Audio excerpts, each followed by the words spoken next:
I meet lots of interesting people who I want to help, and the best way for me to give back is to quickly share who they're helping professionally and who they wish they could privately or philanthropically help more. And I help you by keeping the interview short and sweet. People in my circle can pick and choose who to directly and indirectly help with their business or charitable contributions. Who are you helping? Don't forget to subscribe or follow me on YouTube and TikTok so they start paying me to do more content like this. Let's get started.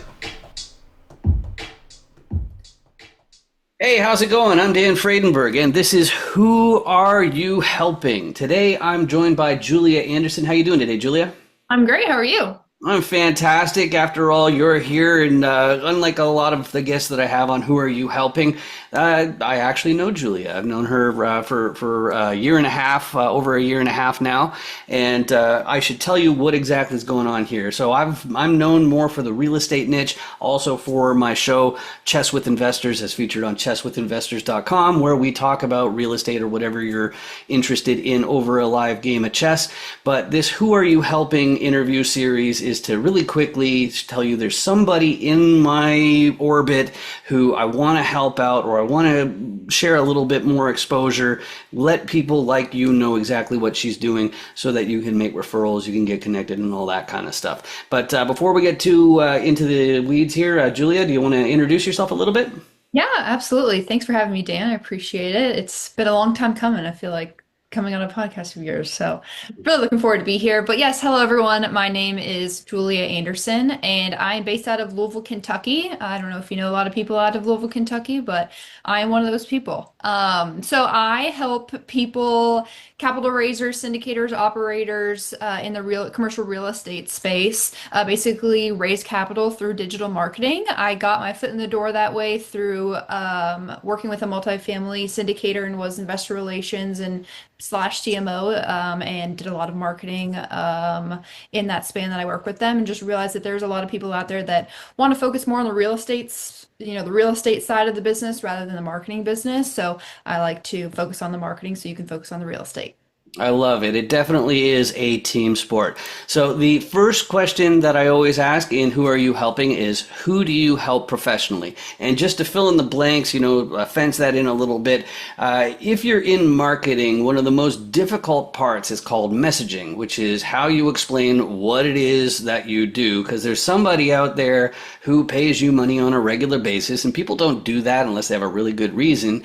And so it really helps to point out, so what exactly, like, why are they paying you? What, that sort of thing, right? Now, of course, you already mentioned that you are helping with the digital marketing for commercial real estate syndicators and whatnot, and maybe you want to fence in a little bit more to answer who do you help professionally, maybe like a customer avatar, somebody like where in their real estate journey is ideal, that sort of thing. So take her away.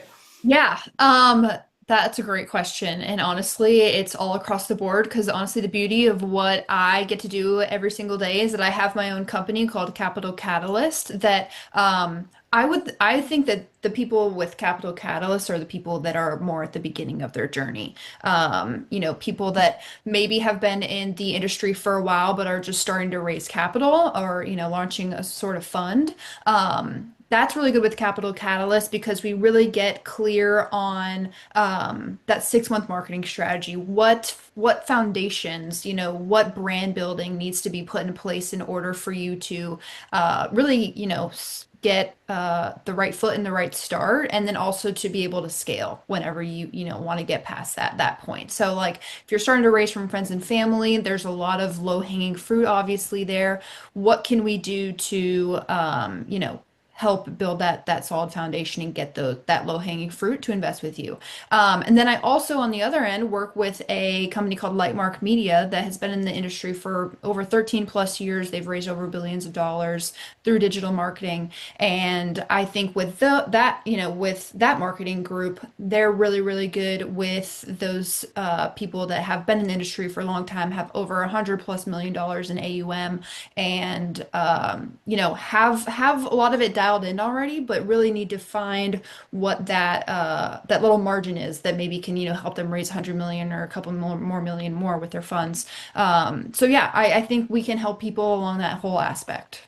I love that. And one of the biggest things I've found, as a capital raiser or an entrepreneur, is the rude awakening is you're going to be wearing way more hats than you thought. And one of the biggest ones is people think, oh, well, my network is big enough. I know enough accredited investors for example, to be able to make this business work. And then they are in for a rude awakening when they find out that they probably need about 10 times as many people Right. as they already have. And so having some support in that aspect from early on is really, really important. It looks like you had something else to remark before the next question, though.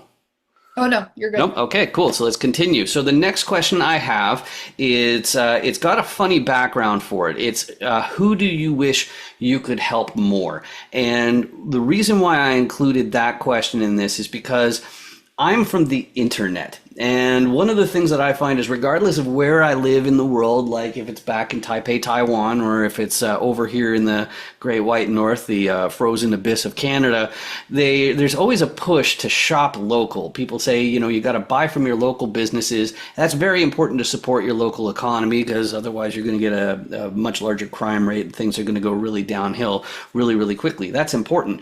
But if you're from the internet like me, then you're kind of biased and you're saying, well, we kind of need to choose somebody who is not in your neighborhood, and you're going by something else.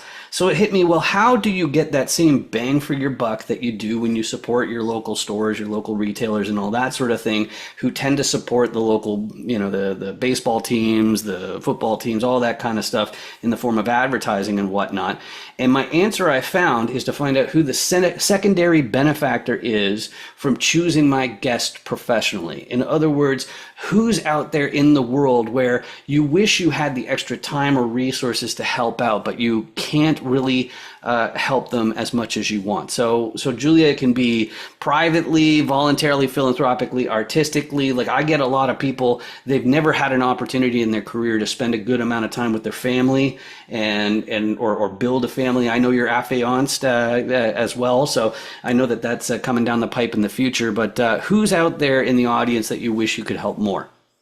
Yeah, that's a great question. And I'm thinking of two different aspects here. So definitely like the younger crowd that is also very entrepreneurial minded and needs maybe it's like the systems or the software that can kind of kickstart them, right? So actually kind of did this recently, so that's why it's kind of top of mind. But yeah, I kind of lended my Go High Level software to someone so that he could build his website on it. So things like that, like very kind of need something to like to launch their business, right? Because I was once at that point. It's like, what do you do? Who can I lean on? And I want to be that person for those people. And then the other end of that is that I used to work in restaurants and started one from completely from scratch. So I feel like I have a lot of knowledge in that area of kind of how to the systems and processes, that support that, and then also how to make it successful is really just around that community and showing people that you care. And I think a lot of restaurants nowadays kind of lack that aspect. So kind of like consulting for restaurants also is something that I think that if I had more time, I would definitely love to do that. But yeah, I think I'm good at that as well. So would love to help there. I love it. And we're definitely kindred spirits in that regard. Like, one of my big things to get into the commercial real estate sector was the dandoesdeals.com chance encounters, which are still ongoing. We're now pushing 400 different interviews in there. And what was going through my head is, I knew as I built my circle, as got more investors and operators in my investor list, then sure, if I get the chance to interview somebody, get all their details, then I've had my chance to meet them. But I include all of the contact information at the end, because it's like, hey, that's extending the hand to people who are learning and getting on there as well. So I absolutely love it. But the next question that I have, it's very specific, and it's funny. Some people they don't know really how to react to this because they're not asked this very often. And I'll call a spade a spade. Some people are pretty selfish, and they're surrounded by selfish people, and so as a result, it never occurs to them to ask the big question: how can people help you? So I like to pretend that this is, like Santa Claus or the genie coming out of the lamp. How can people in the audience help you out, Julia? Yeah. So I post a lot on LinkedIn. So definitely following, interacting with my stuff on LinkedIn. I love to build connections that way. And it's beautiful that we have that platform so we can do that. And I think in this industry specifically, a lot of people in this industry are on LinkedIn. So definitely reach out to me on LinkedIn. Love to connect with you further. And yeah, if you know anyone that is either struggling to raise capital or is looking to raise capital in the future, would love to chat about really the lift that it takes to be able to do that. I might talk you out of it, to be honest.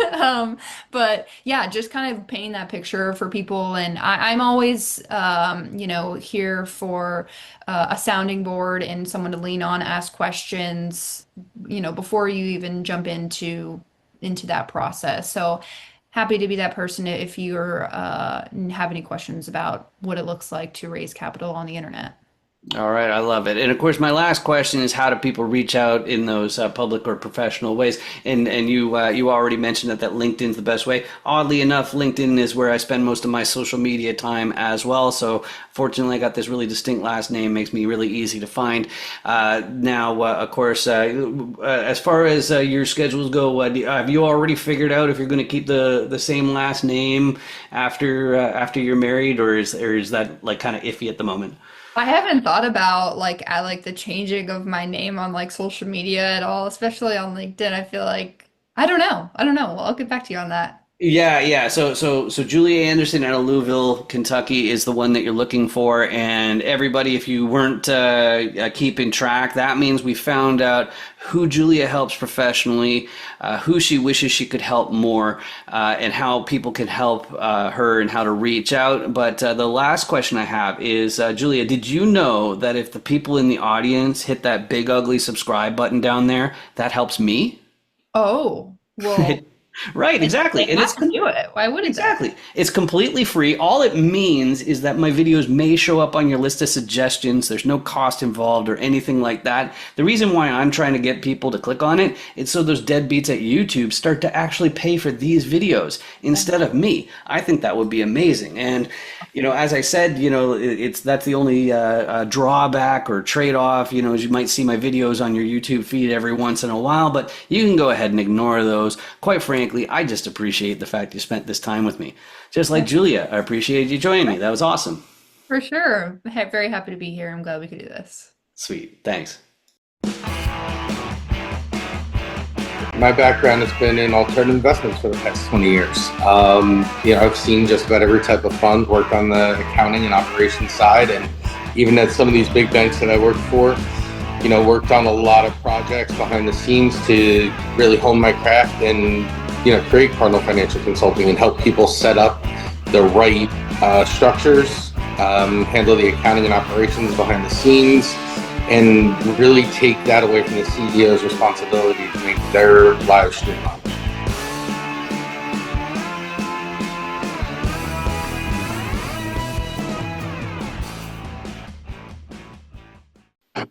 Sorry.